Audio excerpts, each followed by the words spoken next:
It's your boy Boosie Boo, giving love to the TexasPlug.com. You know, when I'm in Texas, you know I'm rocking with the plug.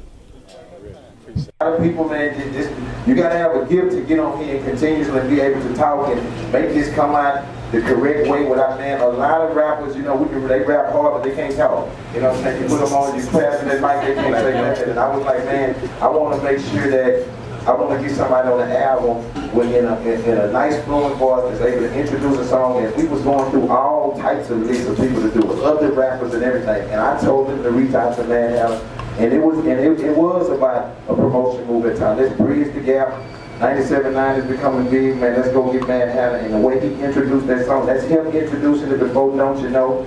That's very classic, and it came out very smooth. And hey, man, and since then, man, you know, I'm always into stuff like that. So don't think that was by accident. That was not by accident. I chose for you to do that. And you know, J-Mac, you know, when he told you and let you get that freestyle, I was the freestyle king right then. Shout out to Pat the freestyle king, and Pat my eye, and he passed it down to me.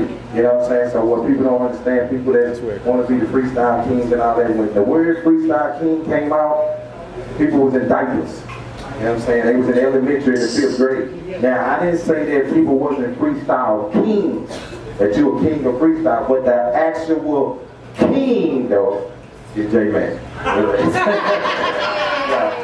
So I love showing homage and everything. So me, I'm one of the first artists that was able to understand that you do need the radio. You know what I'm saying? You do need the internet radio. You do need these people. It's a lot.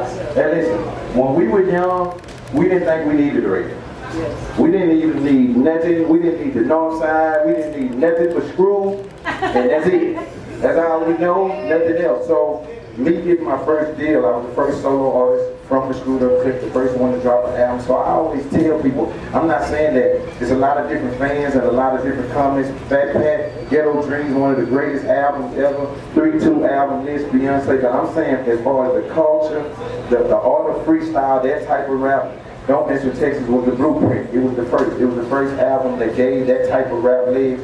It was the biggest hoax because everybody that heard that album, they was ready for me to do a freestyle album. They was just as prepared for that album to be freestyle, just like a regular screw tape. And for them to hear me take the freestyle format and put it in the poetry form, because if you listen to those words, they really freestyle words, but they all put in poetry form. And it was the first one. It was the first one to talk about these cars and this paint and this drinking and these cups and these TV screens all in the ceiling. I was the first one to introduce that type of music to a mainstream. And shout out to Robert Giller, man. That's my man. He gave us all an opportunity. These were the days when we were really getting to do 100,000 and 20,000 the first week and 75,000 and that.